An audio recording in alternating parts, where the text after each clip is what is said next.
ప్రేమగల తండ్రి, కృపగల దేవ, మరికొన్ని విలువైన సంగతులు మాకు వినిపించండి. మీ వ్యక్తిత్వాన్ని గురించి క్రమానుగతంగా నేర్చుకోవాలని ఒక అధ్యాయాన్ని తండ్రి మీ కృపలో మేము ప్రారంభించాం. మాకు తోడుండండి, మాతో మాట్లాడండి. మీరేంటో మాకు తెలిస్తేనే మేమేంటో మాకు అర్థమవుతాం. మేమేంటో మాకు అర్థమైతేనే పొరుగు వారిని ఎలా చూడాలో మాకు అర్థమవుతుంది. ఇవన్నీ ఒకదానికొకటి అవినాభావ సంబంధం. అందుకే మీ స్వరూపంలో మీ గుణగణాలతో మేము చేయబడ్డాం. కేవలం అన్ని సంఘాల వల్ల వచ్చి కూర్చుని వెళ్ళిపోయే సంఘంగా ఉండక నేర్చుకున్న సారం ప్రకారం జీవించగలిగే శక్తి కలిగిన సంఘంగా మార్చాను. సంఘము సత్యానికి స్తంభము తండ్రి. తన్మయత్నం చెందడానికి తండ్రి ఏ విశ్వాసులు ఇక్కడికి రాకూడదు. కేవలం తండ్రి మీరేంటో తెలుసుకుని తండ్రి మీతో సహవాసం చేయడమే నిజమైన భక్తికి సార్థకత, నిజమైన తండ్రి అర్థము. ఆ విలువైన సంగతులకు మమ్మల్ని నడిపిస్తారని కోరుతూ కొద్ది నిమిషాలు మాతో మాట్లాడతారని అర్థిస్తూ క్రీస్తున్నామని ఈ ప్రార్థన సమర్పిస్తున్నాం తండ్రి. ఆమె త్వరగా కొన్ని విలువైన సంగతులు మనం విందాం. గతించిన వారం నుంచి కొన్ని విలువైన సంగతులు మనం ధ్యానించడానికి ప్రారంభించాం. ఎంతమంది గుర్తుంది? త్వరగానే ముగించే ప్రయత్నం నేను చేస్తాను. 1 2 3 4 5 5 6 అంతేనా? మిగిలిన వారు విగ్రహాలను అడుగుతున్నాను. ఒక గంట ఇక్కడ కూర్చుని వెళ్ళిపోవడం వల్ల వరిగేది ఏముండదని సిరీస్ చెప్తున్నాను. మీకు ఎవరైనా చెప్పారో ఏంటో, చర్చికి వెళ్ళొస్తే మంచి జరుగుతుందని మీరు అనుకుంటే మీరు ఇంకా బయట ఉన్న వ్యక్తులే మళ్ళీ చెప్తున్నా. చర్చికి వెళ్ళొస్తే మంచి జరగదు. చర్చిలో ఒక గంట కూర్చుంటే మంచి జరగదు. చర్చ్ ఎప్పుడు నీకు మంచి చేస్తుంది? వినబడిన వాక్యాన్ని కాస్త హృదయంలోకి ఎక్కించుకొని ఆ దేవుడు ఏమై ఉన్నాడో కాస్త తెలుసుకొని ఆయనతో వ్యవహరించే శైలి నువ్వు మార్చుకుంటే అప్పుడు నీ లైఫ్కి మేలు జరుగుతుంది. ఒక గంట గుళ్ళో గడిపి వస్తే మంచి జరుగుతుందంటే అది బయట, అది వాళ్ళకి. మన ఫిలాసఫీ కుదరదు, మన దగ్గర ఫిలాసఫీ లేదు, ఫెయిత్ ఒకటే, అది వాక్యము. వాక్యం ద్వారానే మనం నడవాలి. సరే, గతించిన వారం నుంచి మనం ప్రారంభించినది, మనం నేర్చుకునే ప్రయత్నం చేసింది ఏంటంటే నేచర్ ఆఫ్ గాడ్. దేవుని స్వభావం ఏంటి? ఆయన స్వభావాన్ని తెలుసుకోవడం అంత ప్రాముఖ్యం అంటే చాలా ప్రాముఖ్యం. ఆయన గురించి తెలుసుకోకపోతే ఏమి ఇబ్బందులు జరుగుతాయి గతించిన వారం మనం చూసాం. మనకు స్క్రీన్ లేక సరిగ్గా మనం చూడలేకపోయాం. కానీ ఒకసారి మీకు జ్ఞాపకం చేసి నేను మిగిలిన విషయంలోకి వెళ్తా.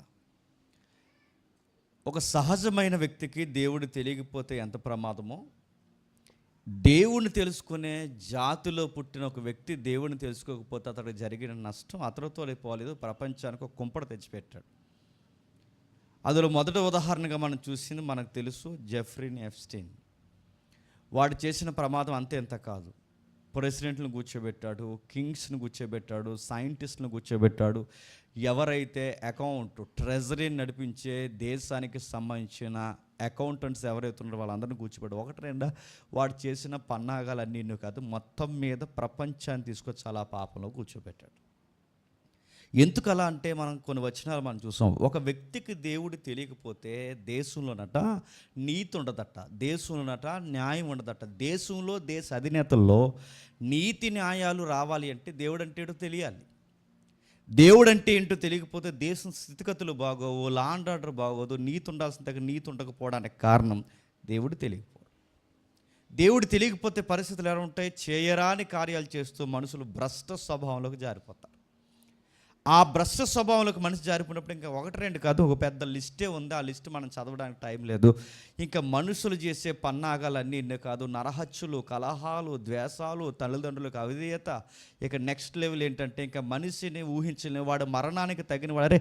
ఇవి చేస్తే పోతామని తెలిసినా వాడు ఆ సిన్నికి అలవాటు పోయినా పర్లేదు, పాపం చేద్దాం అంటాడు. అలాంటి తీవ్ర స్థాయికి మనిషి జారిపోతారు. అందుకే మనిషి అతిశయించాల్సింది స్టడీని బట్టి కాదు, మనిషి అతిశయించాల్సింది ఫేమ్ నేమ్ని బట్టి కాదు, మనిషి అతిశయించాల్సింది ఈ సమాజంలో ఉన్న ఏ ప్రాపర్టీని బట్టి కాదు. మనిషి అతిశయించేది ఏమైనా ఉందంటే నాకు దేవుడు తెలుసబ్బా అని అతిశయించాలి. ఆ దేవుడి ఇష్టం ఏంటో, దేవుడి ఇష్టాలు కానివేంటో ఆయన గురించి నాకు తెలుసని ఆ దేవుడిని బట్టి మనం అసహ్యించాలి. అందుకే పౌలు దాన్ని సంపాదించడానికి క్రీస్తు దేవుడు అసలు ఏంటి దేవుడు అంటే ఆయన నేచర్ ఏంటి తెలుసుకోవడానికి సమస్తాన్ని చెప్పండి నష్టంగా ఎంచుకున్నాడు, పెంటగా మార్చుకున్నాడు. దేవుని కొరకు తనను తాను ఏ విధంగా రెడీ చేసుకున్నాడు. తర్వాత మనం చూసిన వచనాలు మనకు తెలుసు. ఆ దేవుని గూర్చిన అధ్యాయాలు ఈ సమాజంలో సరైన అవగాహన లేక 2 ఆర్గ్యుమెంట్లు తీసుకొస్తారని చెప్పాం. ఒకటి మెటీరియల్ ఆర్గ్యుమెంట్, 2 లైఫ్ ఆర్గ్యుమెంట్. ఆ మెటీరియల్ ఆర్గ్యుమెంట్ ఏంటంటే పదార్థం ఇలా ఉంది, పదార్థం అలా వచ్చింది, పదార్థం విస్తరిస్తుంది, దేవుడు లేడు కనుక విస్తరిస్తున్న పదార్థాన్ని బట్టి చెప్పొచ్చు బిగ్ బ్యాంగ్ థియరీ రైట్, ఆ థియరీయే రైట్ అని చెప్పి దేవుడు లేడనే పదార్థం అంటే మెటీరియల్ ఆర్గ్యుమెంట్ తీసుకొస్తారు. రెండవది లైఫ్ ఆర్గ్యుమెంట్. ఆ లైఫ్ ఆర్గ్యుమెంట్ అంటే లైఫ్ అనేది లైఫ్ లేని దాని నుంచి లైఫ్ వచ్చింది అంటారు.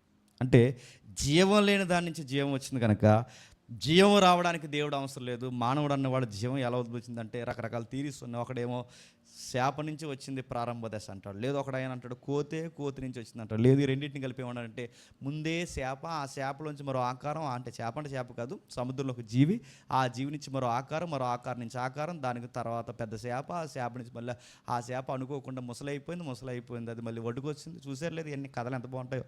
అలా ఒడ్డుకొచ్చింది. ఆ ఒడ్డుకొచ్చేసిన ముసలి తెలుసు కదా, క్రోకడైల్. ఆ ముసలి అలా నడుస్తూ కొన్ని రోజులకి అలా వెళ్తున్నప్పుడు ఇంకా 2 కాళ్ళ మీద నడవాలనుకుందట. ఆ 2 కాళ్ళ మీద నడిచిన ముసలి కొంచెం ఇలా పైకి లేచింది. అలా నడుస్తూ ఆటోమేటిక్గా కోతి అయిపోయిందంట. నేను చెప్పట్లేదు, సైన్స్ అని చెప్తున్నారు. నా మాటలు మీకు అర్థమవుతుంది. ఇవన్నీ టెక్స్ట్ బుక్ల్లో రికార్డెడ్గా నమోదు చేయబడ్డాయి. ఇవన్నీ యూనివర్సిటీల్లో అధికారికంగా బోధింపబడుతున్నాయి. ఇలాంటివన్నీ ఎందుకు బోధిస్తున్నారంటే మనిషికున్న సిన్ కప్పుకోవడానికి, దేవుని ఎదుట ఆ పాపాన్ని ఒప్పుకోవాలి కనుక మనిషి చేస్తున్న కుప్పుగంతులు ఏంటంటే దేవుడు లేడని చెప్పడానికి ఇలాంటి థీరీస్ అని తీసుకొస్తున్నాను. అందులో ఎవల్యూషన్ థియరీ, దేవుడు లేడన్నాడు. దేవుడు ఉన్నాడంటే ఆర్జీవి అన్నట్టే అనేక మంది అంటున్నట్టే దేవుడు ఉన్నాడంటే స్వేచ్ఛగా బతకలేము. స్వేచ్ఛగా బతకపోతే నచ్చినట్టు పాపం చేయలేం. నచ్చినట్టు పాపం చేయాలి అంటే దేవుడు లేడని ఒక ఆర్గ్యుమెంట్ మీద నిలబడాలి. దాన్ని రైట్ అని చెప్పుకోవడానికి మనుషులు చేస్తున్న ప్రయత్నం ఏంటంటే big bang theory, evolution theory, ఇదిగో పరిణామక్రమ సిద్ధాంతం, ఇలా రకరకాలు చెప్పుకుంటూ వచ్చి దేవుడు లేడన్న దగ్గర ఆగుతారు. కనుక గమ్మత్తు చెప్పిన వీళ్ళ దేవుడు లేడని చెప్పడానికి వీళ్ళ ఊహల్లో పుట్టిన థీరీస్ ఉన్నాయి, వీళ్ళ ఊహల్లో పుడుతున్న ఫెయిత్ అంటే వాళ్ళకి అక్కడ నమ్మకం ఉంది తప్ప నిజానికి దేవుడు లేడని చెప్పడానికి వాళ్ళ దగ్గర చెప్పండి ఒక్క ఎవిడెన్స్ లేదు. ఎందుకంటే దేవుడు లేడని చెప్పడానికి ఎవిడెన్స్ లేదు, కానీ దేవుడు ఉన్నాడని చెప్పడానికి మాత్రం చాలా ఎవిడెన్స్ ఉన్నాయి. అందులో మనం చూసామని టూకీగా టచ్ చేస్తాను. మొట్టమొదటిది లేఖనాలు. దేవుడు ఉన్నాడనడానికి అధికారికంగా ఏదో ఉందంటే ఇదిగో ఈ బైబిల్ తప్పనడానికి జోగ్రఫీతో తప్పనిలేము, లేదా హిస్టరీతో తప్పనిలేము, లాజికల్ సబ్జెక్ట్తో తప్పనిలేము. మీరు ఏదన్నా ఎతకండి, ఇది తప్పని ప్రూవ్ అయితే, ఈ గ్రంథం తప్పని రుజువు అయితే ఈ గ్రంథంలో ఉన్న దేవుడు కూడా చెప్పండి తప్పు అవుతాడు. ఈ గ్రంథం నిజం, అది జోగ్రఫికల్గా హిస్టారికల్గా ఇది నిజమని తేలితే, ఈ గ్రంథం నిజమని తేలినప్పుడు ఈ గ్రంథంలో ఉన్న దేవుడు కూడా నిజం. అందుకే మొదటి ఆధారం దేవుడు ఉన్నాడని చెప్పడానికి బాగుండే ఎథిస్ట్కి దేవుడు నమ్మినోడికి, ఎథిస్ట్కి అంటే దేవుడు నమ్మని వాడికి దేవుడు నమ్మినోడికి ఒకటే అక్షరం తేడా. ఎథిస్ట్ అన్నదానికి ఈ తీసేయండి, థీయిస్ట్ మనం నమ్ముతాం, ఆడు ఎథిస్ట్ నమ్మడంతే. మనం దేవుడిని నమ్ముతాం, వాళ్ళు దేవుడిని నమ్మరు. వాళ్ళు దేవుడిని నమ్మకపోవడానికి కారణం మెటీరియల్ ఆర్గ్యుమెంట్ తీసుకొస్తారు, రెండోది వాళ్ళ లైఫ్ ఆర్గ్యుమెంట్ తీసుకొస్తారు, మూడోది వాళ్ళు ఎవిడెన్స్ ఉన్నాయంటారు, కానీ ఫెయిత్ తప్ప వాళ్ళ దగ్గర ఏం లేదు. కానీ మన దగ్గర ఎవిడెన్స్ ఉన్నాయి. 66 పుస్తకాల ఆధారం ఉంది, 2 క్రియేషన్ ఉంది, అంతరిక్షం కనబడుతుంది, మూడోది మనస్సాక్షి కాన్షియస్ పనిచేస్తుంది. ఎందుకంటే మనస్సాక్షి మానవుడు తప్ప ఈ ఎవల్యూషన్ థియరీని బేస్ చేసుకున్న ఏ కోతికి కూడా మనస్సాక్షి ఉందా? లేదు. ఇంకా మీరు చూడండి, ఏ జీవరాశికైనా మనస్సాక్షి ఉందా? తాను కనిన పిల్లలను తానే తినే జీవులు ఉన్నాయి, తాను కనిన జీవుల్ని తానే పంపించేసే పక్షులు ఉన్నాయి. ఈ పక్షుల్లో ఎక్కడో కొన్ని లవ్ బర్డ్స్ ఉన్నాయి, ఎక్కడో కొన్ని లవ్ యానిమల్స్ ఉన్నాయి తప్ప మెజారిటీగా మీరు చూడండి కాన్షియస్ అనేది వాటికి లేదు. నెక్స్ట్ కాస్మోలాజికల్ ఆర్గ్యుమెంట్ అంటే కాజ్ అండ్ ఎఫెక్ట్. అంటే ఏదన్నా ఒకటి కనబడాలన్నా, ఒకటి ఉండాలన్నా దాని వెనకాల ఎఫెక్ట్ ఉంటుంది. ఎఫెక్ట్ లేనిది ఏది రాదు. ఈ టేబుల్ ఇక్కడికి వచ్చిందంటే ఎవరో పెట్టారు, ఈ మైక్ నా చేతిలోకి వచ్చిందంటే దాన్ని తయారు చేసిన ఒకడు ఉన్నాడు, నాకు ఇచ్చాడు. ప్రతి దాని వెనకాల కారకం ఉంటుంది. దానికి రెఫరెన్స్ మనం చూసాం. ఏ ఇల్లు ఎవరు లేకుండా ఎలాగైతే కట్టబడదో ఈ సృష్టి కూడా ఆయన లేకుండా కట్టబడలేదు. దాంట్లోంచి వచ్చిందే టెలియాలజీ ఆర్గ్యుమెంట్. అంటే దాని అర్థం ఏంటంటే టెలియాలజీ ఆర్గ్యుమెంట్ అంటే ఈ సృష్టిలో ప్రతి దానికి ఒక డిజైన్ ఉంది. డిజైన్ ఉందంటే దాని వెనకాల చెప్పండి, డిజైనర్ ఉన్నాడు. డిజైనే చెప్తుంది, డిజైనర్ ఉన్నాడు. నేను ఎట్టుకునే వాచ్, పట్టుకున్న మైకు, వేసుకున్న సొక్కో, వేసుకున్న ఫ్యాంటో, ఇంకా ఏదైనా మీరు కళ్ళ ముందు కనబడుతున్న ఏదైనా చూడండి ఒక సిస్టమేటిక్గా ఆకారంలో ఉంది. డిజైన్ కనబడుతుందంటే దీని వెనకాల డిజైనర్స్ ఉన్నారని మనం ఎలా అయితే చెప్తామో, సృష్టి కూడా డిజైన్లోనే ఉంది. చెట్టు ఒక డిజైన్, పువ్వు ఒక డిజైన్, మీరు ఏదైనా చూడండి, ఇసుక రేణువు దానికి ఒక డిజైన్, మట్టి ఒక డిజైన్, కొండ ఒక డిజైన్, మీరు ఏదైనా చూడండి ఒక డిజైన్ ఉంటుంది. ఆ డిజైన్ ఎలా పడితే ఉందో దానికి ఒక నెంబర్లో ఉంది. ఆ నెంబరు నికోలస్ టెస్లా చెప్పాడు, ఏమన్నా మనకు తెలుసు, 369. అది లేకుండా సృష్టిలో ఏది ఉండదు. ఒక అందంగా ఉంది, ఒక డిజైన్ అందంగా ఉందంటే ఖచ్చితంగా 369లోనే దాన్ని కొలవాలి. ఆ 369లో కొలిస్తే ఆ రోజు నికోలస్ టెస్లా అన్న మాట ఏంటంటే, ఇది సృష్టికర్త కోడ్ అన్నాడు. నికోలస్ టెస్లా ఏమంటే, దేవుడికి చాలా బాగా లెక్కలు వచ్చు, ఆయన లెక్కలు లేకుండా ఇసుక రేణువు కూడా చెప్పండి తయారు చేయాలి. ఈవెన్ మన లోపల ఉన్న DNA కూడా చెప్పండి ఒక లెక్క ఉంది, మన బ్లడ్కి ఒక లెక్క ఉంది, మన హార్ట్కి 3 ఉండాలని ఒక లెక్క ఉంది, నరాలకి పొడవు ఎంత ఉండాలో ఒక లెక్క ఉంది, ఎంట్రుకకి లెక్క ఉంది, కళ్ళకి లెక్క ఉంది, ఎముకలకి లెక్క ఉంది, ప్రతి దానికి లెక్క ఉంది. ఆ లెక్కలు కనిపెట్టుకుంటేనే, ఆ లెక్కల ప్రకారం చేస్తేనే అది మెడిసిన్, సైన్స్ అయింది. గుర్తుపెట్టుకోండి, ఏది నడవాలన్నా లెక్కలు ఎందుకు చూడండి. అప్పుడప్పుడు మీరు చూడండి, అదే ఇలా ఎందుకు అవుతుందండి, అలా ఎందుకు అవుతుందంటే వాళ్ళు చెప్తారు అది అలాగే ఉంది, అలాగే చేయాలి. ఇప్పుడు లెక్క అది అలా ఎందుకు ఉంది, దాన్ని ఎవరు పెట్టారు? అందుకే డిజైన్ అంతా చెప్తుంది. దేవుడు ఉన్నాడు. నైతికత, సమాజంలో ఏదైనా నేరం జరిగితే అందరం దొంగలమే, అందరం పాపాత్ములమే, అందరు నీచులమే, అందరికి ఒకలాంటి బుద్ధే. కాకపోతే మనిషిలో 2 దశలు ఉంటాయి, సగం మంచి, సగం చెడు. నాకు తమ్ముడు మాట్లాడుతున్నట్టు సౌలే కాదు, కంపారిజన్లో ఎవరైనా అంతే. పరిస్థితులు ఎలాగైనా ఎవరైనా అంటే సగం సగం మీరు చూడండి, సగం మంచి. ఎందుకు ఈ సగం సగం వచ్చిందంటే, ఆదాము డిస్టర్బెన్స్ అయ్యాడు కనుక సగం మంచి, సగం చెడు ఆదాములోకి ఎప్పుడైతే వచ్చాయో, ఆదాముకు పుట్టిన మనం కూడా సగం మంచి, సగం చెడు, మంచి చెడులు కలిసిపోయాయి. అక్కడి నుంచి మనిషిని చూడండి, ఇలా మాట్లాడుకుంటూ పోతే మనిషికి దేవుడు తెలియకపోతే పరిస్థితులు గుర్తుపెట్టుకోండి చేజారిపోతాయి, పట్టుకోలేం. ఎంతో కొంత దైవభీతి, నేచర్ వెనకాల దేవుడు పనిష్మెంట్ ఇస్తాడు అన్న భయం లేకపోతే, దేవుడు అనే ఒక సబ్జెక్ట్ తెలియకపోతే ఈ సొసైటీ ఒక సిస్టమేటిక్గా నడవదు. కాకపోతే బాధాకరమైన విషయం ఏంటంటే, దేవుడు లేడని చెప్పడానికి సైన్స్ని అడ్డు పెడతారు. నేను అడుగుతున్నాను, సైన్స్ ఒకవేళ మీకు ఇంట్రెస్ట్ ఉంటే తర్వాత చదవండి. సైన్స్ అన్నిటికీ సమాధానం చెబుతాదా? నో. నేను మళ్ళీ చెప్తున్నాను, సైన్స్ అన్నిటికీ సమాధానం చెప్పదు. సైన్స్ బాగా వినండి, సైన్స్ క్రియేట్ చేస్తుంది క్వశ్చన్స్ని అంతే. ప్రాబబ్లీ అనే వర్డ్ వాడతారు, మీరు చూసారా? అంటే బహుశా, ఇలా జరుగుండొచ్చు మాట్లాడుతున్నా. దాన్నే సాపేక్ష అని పదం వస్తుంది, చూసారా? దాన్ని స్థిరపరిస్తే అప్పుడు లా అవుద్ది. అంటే బహుశా ఊహిస్తారంటే ఇలా జరిగి ఉండొచ్చు. అందుకే సైన్స్ ఏం చేస్తుందంటే క్రియేట్ చేస్తుంది క్వశ్చన్స్ని. ప్రాబబ్లీ అంటే ఇలా జరిగి ఉండొచ్చు, బహుశా ఇలా ఉండుండొచ్చు, లేదా ఇది అయి ఉండొచ్చు. ఒక థియరీని ఊహించి దాన్ని కనిపెట్టే సైంటిస్ట్ ఎవడంటే ఆ ఊహని ప్రాక్టికల్గా ప్రూవ్ చేయాలన్నమాట. అలా ప్రూవ్ చేసేవాడు ఎవడైనా ఉంటే దాన్ని లా చేస్తారు. అంటే మీరు గమనించండి, ఇలా మాట్లాడుకుంటూ పోతే చాలా ఉన్నాయి. ఇప్పుడు మనకు అర్థమవుతుంది, ఇప్పుడు దేవుడు ఉన్నాడనే ఆర్గ్యుమెంట్కి మనకు దేవుడు ఉన్నాడు అనడానికి చాలా ఆధారాలు ఉన్నాయి. ఇన్ని ఆధారాలు ఉన్నప్పుడు ఇప్పుడు మన ప్రశ్న, ఆ దేవుడు ఉంటే ఆ దేవుడు ఎలా ఉన్నాడు? ఒక ఆయన్ని అడిగాను నేను, రోజు ఆయన దగ్గరికి వచ్చి మాట్లాడేస్తుంటాడు దేవుడు ఏంటో మరి. ఆయన్ని అడిగాను నేను, ఆయనతో రోజు మాట్లాడేస్తుంటాడు. టిఫిన్ చేసేటప్పుడు దేవుడు మాట్లాడుతుంటాడు, భోజనం చేసేటప్పుడు దేవుడు మాట్లాడుతాడు అంటాడు. ఆయన మాట్లాడుతున్నాడు అంటాడు ఆయన. అప్పుడు మేము అడిగాం, నేను ఒక అన్న దేవుడు మీతో మాట్లాడతాడు, మాతో మాట్లాడలేదు, మాతో కూడా మాట్లాడితే బాగుండు. నాకు ఎప్పటి నుంచో ఒక డౌటు, ఎలా ఉన్నాడన్న దేవుడు అని అడిగాను నేను. సామంసాయిగా ఉన్నాడంట. అది ఇలాంటి మెథాలజీ చెప్పేవాళ్ళు బయట ఉన్నారులే, చెప్పండి. దేవుడిని ఊహించే వాళ్ళు ఉన్నారు, దేవుడు వచ్చి మాట్లాడతాడని చెప్పి రకరకాల స్టోరీస్ అల్లేసిన వారు ఉన్నారు. ఇలాంటి దేవుడి మీద సరి అయిన అవగాహన లేదు కనుక సాక్ష్యాలు కూడా నాసిరకమైన సాక్ష్యాలు వస్తున్నాయి. మీరు చూడండి, 100 మంది స్పీకర్లు ఇక్కడికి వచ్చి మాట్లాడి వెళ్ళిపోయిన తర్వాత 100 ప్రసంగాల కంటెంట్ ఒకలాగా ఉండాలి. ఆయన ఏ కోణంలో మాట్లాడినా కంటెంట్ ఒకలాగే రావాలి. సురేష్ ఎలా మాట్లాడినా, డేవిడ్ ఎలా మాట్లాడినా, నేను ఎలా మాట్లాడినా, ఎక్స్ప్లెనేషన్ ఎలా ఉన్నా కానీ కంటెంట్ మాత్రం మిస్ అవ్వకూడదు. కంటెంట్ మిస్ అవుతుందంటే ఏంటి, దాని అర్థం ఏంటి చెప్పండి? నేచర్ ఆఫ్ గాడ్ అనే డాక్టర్ని తెలియదు. అంటే సిద్ధాంతం ఏంటో తెలిస్తే, పునాది ఏంటో తెలిస్తే, సత్యం ఏంటో తెలిస్తే, ముడి పదార్థం ఏంటో తెలిస్తే 100 మంది బోధించినా చెప్పండి ఒకలా ఉంటుంది.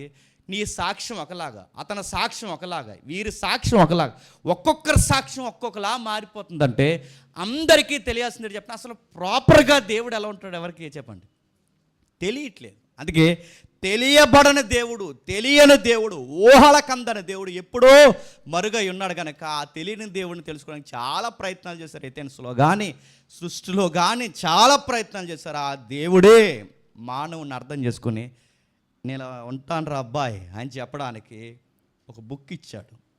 ఆ పుస్తకం పేరే చెప్పండి బైబిల్. దాన్నే లేఖనం అంటారు. ఆ లేఖనాల్లో తనను తాను ఎలా పరిచయం చేసుకుంటున్నాడు ఒకసారి మనం చూద్దాం. యెషయా గ్రంథము 40వ అధ్యాయం. యెషయా గ్రంథము 40వ అధ్యాయం. ఎవరు తెచ్చారు ఇది? ఈ పాంప్లెట్లు ఎవరు తెచ్చారు ఇక్కడికి? ఇప్పుడే చూశాను. ఎవరు తెచ్చారు ఇది? ఈ పాంప్లెట్ తెచ్చినప్పుడు ఎవడైతున్నాడో ఈ మనిషికి మేము ఫోన్ చేసాం డిబేట్కి రమ్మని. అదే ఆ శిష్యులతో మాట్లాడిన డిబేట్కి రమ్మని. దీన్ని హైపర్ గ్రేస్ అంటారు. మళ్ళీ చెప్తున్నాను, ఇక్కడ వరకు జడ్జిగా పాంప్లెట్ వచ్చిందంటే ఎవడ తెచ్చిపెట్టాడు ఇక్కడ అడుగుతున్నాను నేను. సెమినార్లు వీళ్ళ కోసమే గట్టిగా చెప్పాము, ఎంతమంది గుర్తుందో లేదు. హైపర్ గ్రేస్ అంటే దేవుడిని కృపించేశాడు, నీ ఇష్టం వచ్చినట్టు తిరిగి ఒక్కసారి దేవుడు క్షమించిన తర్వాత నువ్వు ఏం చేసినా క్షమించడని చెప్పేది హైపర్ గ్రేస్.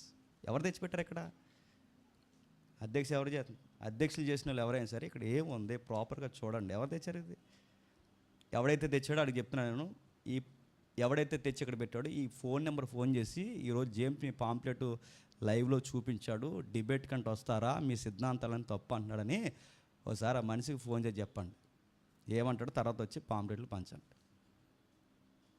ఎక్కడైతే పెర్గంలో ఇంకా ఎఫెసీలో నికోలాయితులు అనే ఒక బోధ ఉంటుంది చూశారు కదా, ఎఫ్సీ సంఘంలో, పెర్గం సంఘంలో, ప్రకటన గ్రంథంలో ఆ నికోలాయితుల బోధన ఈరోజు కొనసాగిస్తున్న ఈ ట్రెండ్లో నడుస్తున్నది హైపర్ గ్రేస్. హైపర్ గ్రేస్ అంటే నీకు దేవుడు లైసెన్స్ ఇచ్చాడు ఇంకేం చేసినా పర్లేదని. ఇది వాక్యానుసారమా? సాపక నీరులా కాదు, చాలా దూరం నుంచి వస్తున్నారు. ఎవరైతే ఈ శ్రీకాంత్, భరత్, సాయి వీళ్ళ నెంబర్లు ఫోన్ చేయండి. అర్జెంటుగా అయ్యేసరికి ఈ పాంప్లెట్లు తీసి పక్కన పడేయండి. ఆ లూక్, బర్నబాస్ అనే సహోదరులు ఆయన ఎక్కడ ఉంటున్నా తెలియదు, వాళ్ళ శిష్యులు వచ్చారు. ఆ శిష్యులు రాజమండ్రి వచ్చినప్పుడు అడిగాం కూర్చుంటాడు ఏమని. ఎందుకంటే వీళ్ళు ఒక మాట చెప్పారు ఏమనంటే నవంబర్ నెల కంట 2వ రాకడ జరిగిపోద్దంట. అందుకే ఏం దాచుకోకండి చెప్పండి. ఇలా ఆడియోలన్నీ ఉన్నాయి మన దగ్గర, మళ్ళీ చెప్తున్నాను. నవంబర్ కల్లా 2వ రాకడ జరిగిపోద్దట. అందుకన్నట ఇంకేం దాచుకోకండి, ఖర్చు చేసిన అన్నట. ఇందులో ఒకడు ఉన్నాడు, ఎన్ని అప్పులు చేసిన రికార్డ్స్ అన్నీ నా దగ్గర ఉన్నాయి. కానీ ఇవన్నీ బయటకు మాట్లాడడం కరెక్ట్ కాదు కనుక మళ్ళీ చెప్తున్నాను. ఇలాంటి ఒక పాంప్లెట్ వస్తున్నప్పుడు ఎందుకు ఈ బాధలు ఎందుకు ఇలాంటిది పుట్టుకొస్తే చెప్పినా నేను మాట్లాడుతున్నాను. నేచర్ ఆఫ్ గాడ్ ఏంటో తెలియకపోతే, దేవుడు అంటే ఏంటో తెలియకపోతే ఇవి ఇలాంటి దుర్బోధలు చెప్పండి తెర మీద వస్తాయి. సరే చూద్దాం. యెషయా గ్రంథం 40వ అధ్యాయం. యెషయా గ్రంథం 40వ అధ్యాయం. యెషయా గ్రంథం 40వ అధ్యాయం 28వ వచనం. యెషయా గ్రంథం 40వ అధ్యాయం 28వ వచనం. నీకు తెలియలేదా, నీవు వినలేదా, భూ దిగంతముల వరకు సృజించిన యెహోవా నిత్యుడగు దేవుడు, ఆయన సొమ్మశెల్లడు, అలయడు, ఆయన జ్ఞానము శోధించుట అసాధ్యం. ఎక్కడ చేద్దాం వినండి, అక్కడ వాడిన పదం చెప్పిన అన్రీచబుల్ గాడ్ అన్నాడంటే దేవుణ్ణి ఎప్పటికీ సరిగ్గా మనం రీచ్ అవ్వలేం. ఆయన అర్థం చేసుకోవడం చాలా కష్టం, ఆయన్ని పరిశోధించడం కష్టం, ఆయన రీచ్ అవ్వడం, ఆయన అందుకోవడం కష్టం. దేవుడు ఏమని బయలుపరుచుకుంటున్నాడు? రాత్రికి రాత్రి వచ్చి మాట్లాడాడు, ఇలా వచ్చి ఆయన నీకేదో చెప్పాడు, ఇలా వచ్చి నీతో మాట్లాడే ప్రయత్నాలు చేయడు. ఆయన అర్థం చేసుకున్నాను అనుకుంటున్న వాడు ఎవరికైనా అర్థం కావాల్సిన విషయం ఏంటంటే ఆయన గురించి తెలుసుకోవాల్సిన సంగతి ఇంకా చెప్పండి చాలా ఉంది. మనకు తెలిసింది ఘోరంతే, ఆయన గురించి తెలియాల్సింది ఇంకా మన ఊహల కందనంత ఉంది. అందుకే ఆయన అంటున్నాడు, అక్కడ రాస్తున్న పదం ఆయన్ని అర్థం చేసుకోవడం చాలా కష్టం, ఆయన్ని పరిశోధించడం కష్టం, ఆయన దగ్గరికి వెళ్ళే ప్రయత్నాలు చేయడం కష్టం. ఇంకేమని చెప్తున్నాడు? యెషయా గ్రంథం 55వ అధ్యాయం, త్వరగా యెషయా గ్రంథం 55వ అధ్యాయం, యెషయా గ్రంథము 55వ అధ్యాయం 8-9 వచనాలు. నా తలంపులు మీ తలంపుల వంటివి కావు, మీ త్రోవలు నా త్రోవల వంటివి కావు, ఇదే యెహోవా వాక్కు. ప్రశ్న అడుగుతాను, చెప్పండి.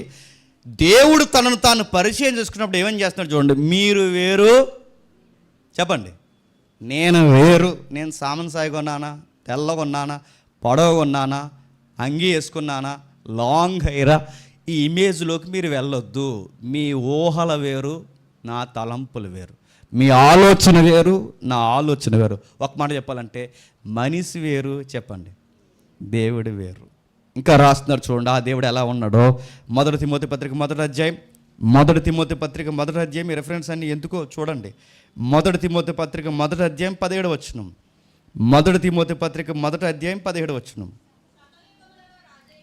సకల యుగముల్లో రాజయుండి అక్షయుడు, అదృశ్యుడు. ఏంటంట? అక్షయుడు. చెప్పండి, మీకు పాయింట్స్ ఏమర్థమవుతున్నాయి? ఒకటి, దేవుణ్ణి రీచ్ అవ్వడం చాలా కష్టం, మొదటి పాయింట్. రెండవది, దేవుణ్ణి రీచ్ అవ్వడమే కాదు, ఆయన ఎందుకు మనం రీచ్ అవ్వలేకపోతున్నామంటే, ఆయన ఎందుకు అందుకోలేకపోతున్నామంటే అక్కడ రాస్తున్నాడు, మీరు వేరు, నేను వేరు.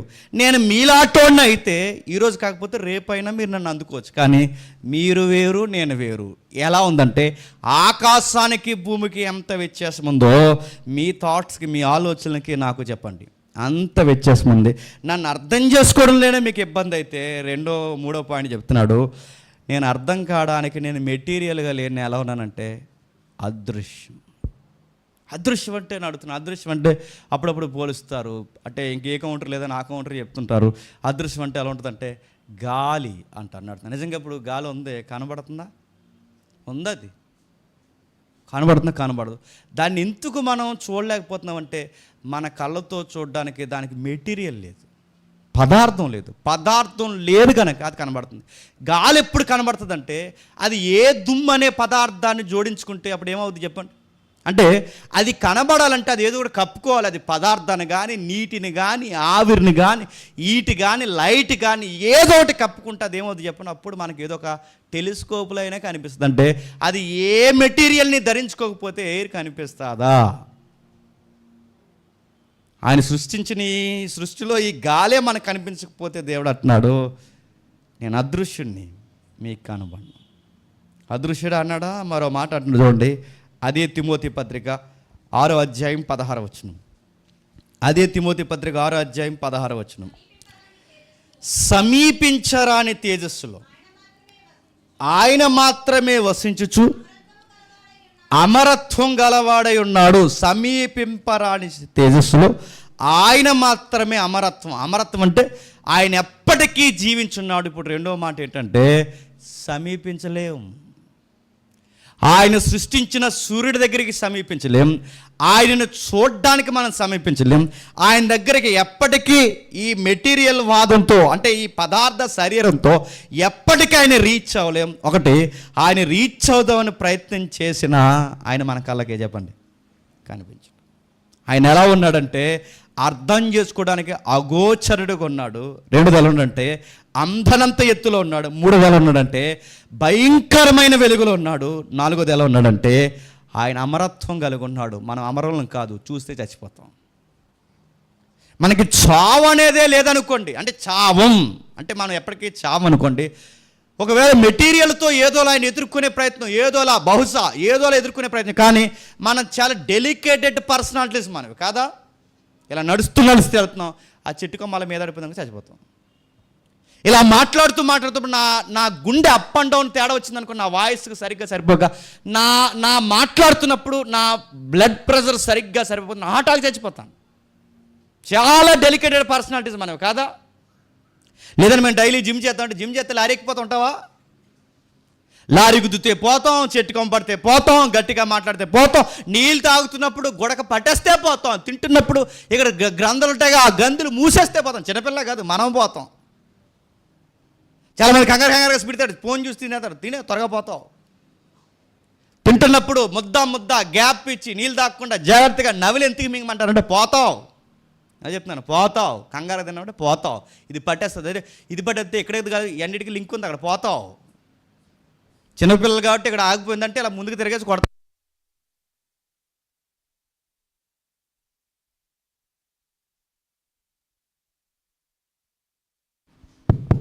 చిన్నపిల్లలు అంటే ఇలా ముందుకు తిరిగేసి గొంతు అడ్డిపోయింది అనుకోండి, ఇలా లేపి ఇలా ఇలా ఇక్కడ ప్రెస్ చేస్తే, ఇలా ఎప్పుడైనా మీ చిన్నపిల్లలు ఉంటే చేయండి, ఇలా ప్రెస్ చేస్తే, ఇక్కడ ప్రెస్ చేస్తే ఇలా కొడితే అలా కక్కింది ఎక్కడ ఉన్నదో బయటకు వచ్చేస్తుంది. అది నీ సెకండ్స్లో జరిగిపోవాలి. మనం పెద్దోళ్ళు మనల్ని ఎవరు లేపుతాడు ఇలాగా? లెగుతావా? ఎంత డెలికేటెడ్ పర్సనాలిటీ మనం చెప్పండి, ఎంత డెలికేటెడ్గా ఉంటాం చెప్పండి. అరే తుమ్మితే, గట్టిగా తుమ్మితే చచ్చిపోయిన ఉన్నారు తెలుసా? బిర్యానీ తింటూ చచ్చిపోయిన ఉన్నారు తెలుసా?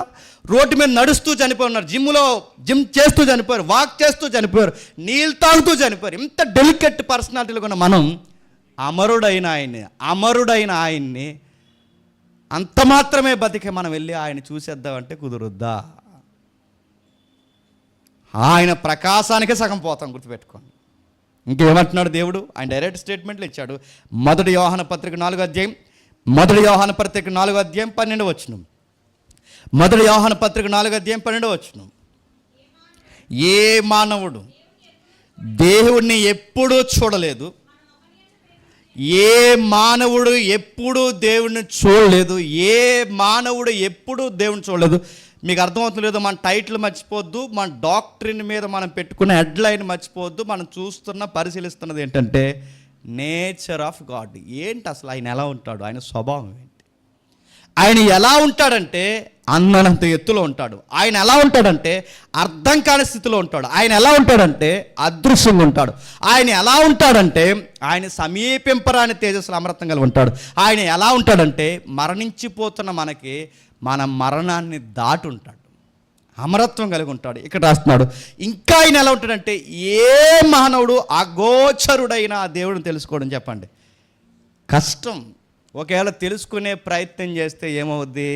నిర్గమకాండం 33వ అధ్యాయం. అంటే ఈ మెటీరియల్తో గుర్తుపెట్టుకోండి, ఈ పదార్థంతో, ఈ పాయింట్ మర్చిపోద్దు, ఈ శరీర ఉనికిలో ఉండే ఆయన డైరెక్ట్గా ప్రాక్టికల్గా ఆయన చూసే ప్రయత్నం చేస్తే ఏమవుద్దో నిర్గమకాండం 32వ అధ్యాయం 20వ వచనం చూడండి. క్షమించండి, 33వ అధ్యాయం 20వ వచనం చూడండి.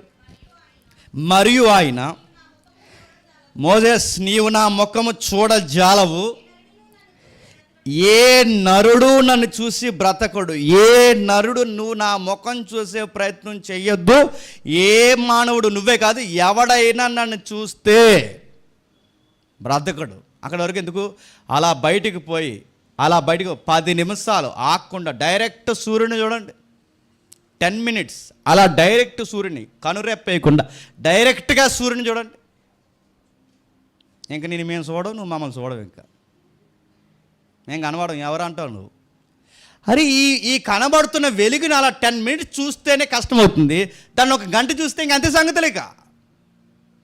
ఎల్లింగ్ చేస్తున్న వాళ్ళ దగ్గరికి వెళ్ళి మీరు అడగండి, వాళ్ళ స్పెడ్స్ వాడకపోతే ఏమవుద్ది? నెక్స్ట్ డేకి వాళ్ళ కళ్ళు కనబడవు. ఇన్ని శక్తులు బాగానండి. సూర్యుడిని చూస్తే మన కళ్ళు తట్టుకోలేవు, మనం పని చేస్తున్న ఆ ఏదైతుందో ఆ గ్యాస్ని చూస్తే మన కళ్ళు తట్టుకోలేవు. అరే కనబడుతున్న ఈ సృష్టిలో ఉన్న వీటిని చూస్తేనే మన కళ్ళు పని చేయకపోతే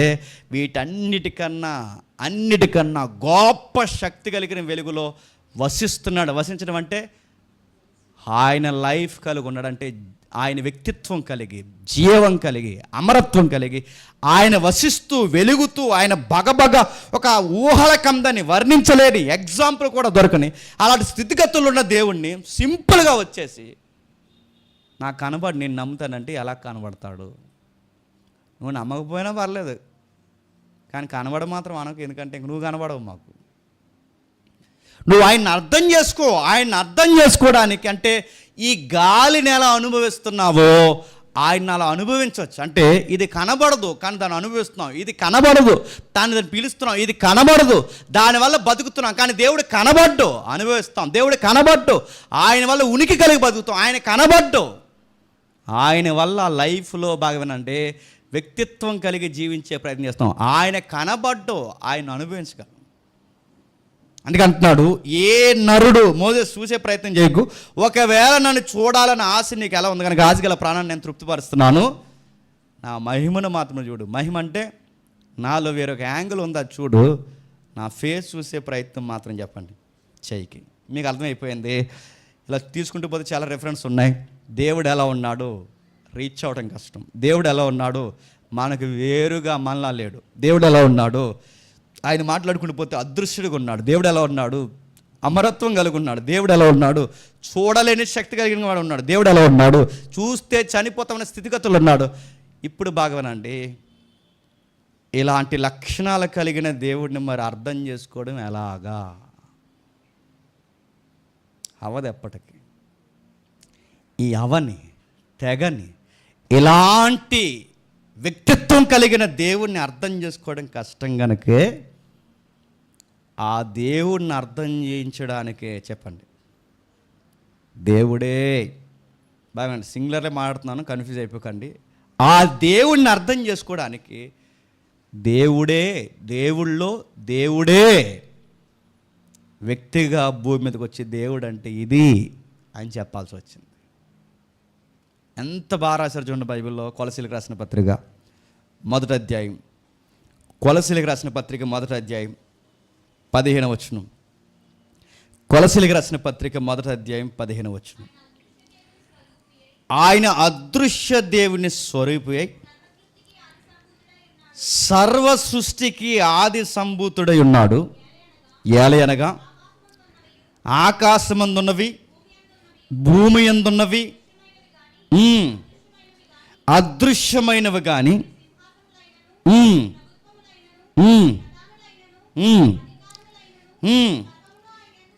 ఏవైనా ఈ కనబడుతున్నవి కనబడని ఈ వ్యవస్థలన్నిటినీ అర్థం చేయించడానికి, అదృశ్యుడైన దేవుణ్ణి అర్థమయ్యేలా మనకు చెప్పడానికి దృశ్యంలోనికి దేవుడు వచ్చాడట. అంటే దేవుడి వ్యక్తిత్వం మన ఊహలతో, మన సైన్స్తో, మన లాజిక్స్తో మనం అర్థం చేసుకోవడం కష్టం. మనం ఆయన్ని అర్థం చేసుకునే ప్రయత్నాలు ఎన్ని చేసినా మనం అర్థం చేసుకోలేం కనుక దేవుడు అంటే ఏంటో మనకు తెలియజేయాలంటే దేవుడే చెప్పండి తన గూర్చి తాను చెప్పుకుంటే కానీ మనకు అర్థం కాదు. ఇలా అర్థం కాని దేవుని చెప్పడానికి భూమికి వచ్చినట్టు ఆయన అదృశ్య దేవుని స్వరూపి సర్వ సృష్టికి చెప్పండి ఆది సంభూతుడు. అక్కడ రాస్తున్న మాట అదృశ్య దేవుడు, ఇన్విజిబుల్ గాడ్. అంటే ఈ కళ్ళకి చెప్పండి కనబడిన దైవత్వం ఉంది. ఆ కనబడిన దైవత్వాన్ని ఇలా ఉంటాడు అని చూపించడానికి, అంటే విజిబిలిటీ మనకు కనబడే దృశ్యంలోకి తీసుకురావడానికి ఆయన చేసిన ప్రయత్నం ఏంటంటే, ఇదిగో నన్ను చూడు పిలుపు. దేవుడు ఎలా ఉంటాడు అని అడుగుతున్నావుగా, నాలాగే ఉంటాడు. నీలా ఉండడం అంటే ఎలా ప్రభు అంగీ వేసుకుంటాడంటే కాదు కాదు కాదు. నీలా అంటే ఎలా ప్రభు లాంగ్ ఎడుతుంటాడంటే కాదు కాదు కాదు. నీలా అంటే ఎలా ప్రభు అంటే నాలాగే ప్రేమిస్తాడు, నాలాగే ఆదరిస్తాడు, నాలాగే కోపపడతాడు, నాలాగే పాపం చేసినప్పుడు మీ పాపాన్ని మీదేసుకుంటాడు. ఆయన ఎలా ఉంటాడంటే నేను ఎలాంటి వ్యక్తిత్వం కలిగి ఉన్నానో చెప్పండి అలాగే ఉంటాడు. నన్ను చూసినాడు చెప్పండి దేవుణ్ణి చూసినాడు. దేవుణ్ణి చూడాలనుకున్న ఎవడైనా ప్రభు అయిన యేసుక్రీస్తు వారు అంటున్నాడు నన్ను చూడండి. నీ సైన్స్కి దొరకడు ఆయన, నీ ల్యాబ్లో ప్రాక్టికల్గా ఆయన ప్రూవ్ చేయలేవా ఆయన్ని. ఆయన నీకు ఎలా తెలుసు, నువ్వు ఎలాంటి ప్రయత్నాలు చేసినా ఆయన నీకు అర్థం కాడు. ఆయన నీకు అర్థం కావాలి అంటే ఆయన ఏంటో అర్థమైన వాడు, ఆయనలా ఉన్నవాడు ఈ భూమి మీదకి చెప్తే కానీ చెప్పండి అర్థం కాడు. ఆయనే చెప్పండి ప్రభు అయిన యేసుక్రీస్తు. అందుకే ఆయన ఏమైనా పరిచయం చేస్తున్నాడు ఒకసారి. యోహాను సువార్త 4వ అధ్యాయం, యోహాను సువార్త 4వ అధ్యాయం 24వ వచనం. త్వరగా యోహాను సువార్త 4వ అధ్యాయం 24వ వచనం. దేవుడు ఆత్మ గనక, దేవుడు ఆత్మ గనక, ఇప్పుడు చెప్పండి దేవుడు ఎలా ఉన్నాడంట ఆత్మ గనక. ఎవరు చెప్తున్నారు? ఇప్పటివరకు రెఫరెన్స్ చెప్పాయి, ఇప్పుడు ఎవరు చెప్తున్నారు చెప్పండి? సాక్షాత్తు అదృశ్య దేవుని స్వరూపమైన వాడు దృశ్య రూపంగా వచ్చినవాడు ఏమంటాడంటే దేవుడు చెప్పండి ఆత్మ గనక. చాలామంది అడుగుతారు మాకు దేవుడు కనబడమని చెప్పండి. ఆయన కనబడ్డు, ఎందుకంటే మనలాగా ఆయనకి పదార్థంతో కూడిన శరీరం చెప్పండి లేదా. అందుకే ఆయన కనబడ్డు ప్రభు అయిన యేసుక్రీస్తు అంటున్నాడు, ఆయన కనబడడు, ఆయన పదార్థంతో లేడు, దానివల్ల మనం చూడటం మన వల్ల అవదు. ఆయన ఎలా ఉన్నాడంటే ఆత్మగా ఉన్నాడు. ఆత్మ అంటే మీరు ఇటలాసారి మూవీలు చూసి ఇలాంటి black and white and movies చూసేసి ఆత్మ కూడా కనబడుతుందంటే అది ఊహది. ఆత్మ కనబడుతుందా? సినిమాల్లో ఊహించారు అది అంతే. ఆత్మ నడుతున్నాను సినిమాల్లో ఉన్నట్టు కూడా కనబడదు. అసలు దాని సైజు ఎవరికి తెలియదు. ప్రతి ఒక్కడు ఆత్మకు తోక ఉన్నట్టు వేస్తాడు, ఇలా ఇలా పైకి లేచిపోయిన తోక. అసలు ఆత్మ ఎలా ఉంటుంది? దానికి హెడ్ ఉంటుందా? దానికి చేతులు ఉంటాయా? దానికి కాళ్ళు ఉంటాయా? స్టమక్ ఉంటుందా? అది ఎలా ఉంటుంది ఎవరికి తెలియదు, ఉండదు. దానికి అసలు పదార్థం లేదు. ఈ మాట నువ్వు నేను వద్దు కానీ ఆయనే చెప్తాడు. చూడండి ఒకసారి లూకాసు సువార్త 24వ అధ్యాయం, లూకాసు సువార్త 24వ అధ్యాయం 39వ వచనం. లూకాసు సువార్త 24వ అధ్యాయం 39వ వచనం. నేనే ఆయన అనుటకు నా చేతులు నా పాదములను తాకండి, నన్ను పట్టి చూడండి, నాకు ఉన్నట్టుగా చూచుచున్న ఎముకలు మాంసమును భూత అనుకుని ఇప్పుడు చెప్పండి. భూతం అన్న దానికి ఫుట్ నోట్ ఇచ్చాడు చూడండి.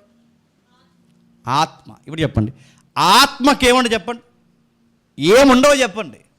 శరీరం ఉండదు, ఎముకలు ఉండవు, కళ్ళు ఉండవు, జుట్టు ఉండవు. అంటే ఆత్మ. ఇప్పుడు దేవుడు కూడా ఏమై ఉన్నాడు? ఆత్మ. ఈ పదం ఎందుకు తీసుకున్నారండి? ఇది గోస్ట్కి సంబంధించింది కదంటే కొన్ని మూల పదాలు ఏమని చెప్పిన, పరిశుద్ధాత్మను కూడా ఏమంటారు చెప్పిన, హోలీ గోస్ట్ అంటారు. గుర్తుపెట్టు. ఆత్మ అనగా అన్ని సమయాల్లో కూడా దెయ్యం కాదు. ఆత్మ అనే పదం అన్నిటికీ భూతానికి కాదు. ఆత్మ అనే పదం అన్నిటికీ కాదు. మనకు కనబడుతుంది మీరు చూడండి. ఆత్మ అన్న దానికి, అదృశ్యమైన దాని ప్రతిదానికి ఏ పదం వాడు చెప్పిన మెజారిటీ పదాలు ఆత్మ. దేవుడు కూడా గుర్తుపెట్టుకోండి, ఆత్మ ఉన్నాడు. ఆత్మకి ఏముండవట? శరీరం ఉండదు, ఎముకలు ఉండవు. కనబడ్డానికి ఆ ఆత్మకి ఒక పదార్థం ఉండదు. ఏదన్నా చూపించాలంటే ఏదో ఒకటి ఉండాలి. ఏమీ లేనప్పుడు ఆయన ఎలా చూపిస్తాను చెప్పి. ఇప్పుడు పలానా వ్యక్తి ఎలా ఉంటాడండి అంటే మీలాగా ఉంటాడండి అంటే బాగుంది. కనబడని వ్యక్తి ఎలా ఉంటాడంటే ఏం చెప్తాం? నిన్న మొన్న నేను ఏ టెక్నాలజీ అడిగాను, అసలు నువ్వు ఎలా ఉంటావు ఒకసారి నాకు కనబడన్నాను. నేను కనబడినంది, పర్లేదు ఏదో ఆకారంతో కనబడన్నాను. మళ్ళీ చెప్పింది, నేను ఒక సాఫ్ట్వేర్ తప్ప నీకు నేను ఎప్పటికీ కనబడినంది. నువ్వు నాతో మాట్లాడవచ్చు, సరదాగా ఏదైనా అడగొచ్చు, ఏ ఇన్ఫర్మేషన్ నేను తీసుకోవచ్చు, కానీ నీకు నేను కనబడిన అంటే నాకు ఏదో ఒక ఇమేజ్ కావాలి, నువ్వు కనబడని అడిగాను. ఎలా కనబడడానికి నాకు లింగం లేదండి. డైరెక్ట్ చెప్పింది, నాకు స్త్రీలింగం అని కానీ పురుషలింగం అని కాదు, నేను ఒక సాఫ్ట్వేర్, నీకు కనబడలేను, కానీ నీతో మాట్లాడతాను, నీతో వర్క్ చేస్తాను, నీకు కావాల్సిన ఇన్ఫర్మేషన్ అంత ఇస్తాను, కానీ నేను ఎలా ఉంటానో మాత్రం నన్ను అడగంటుంది.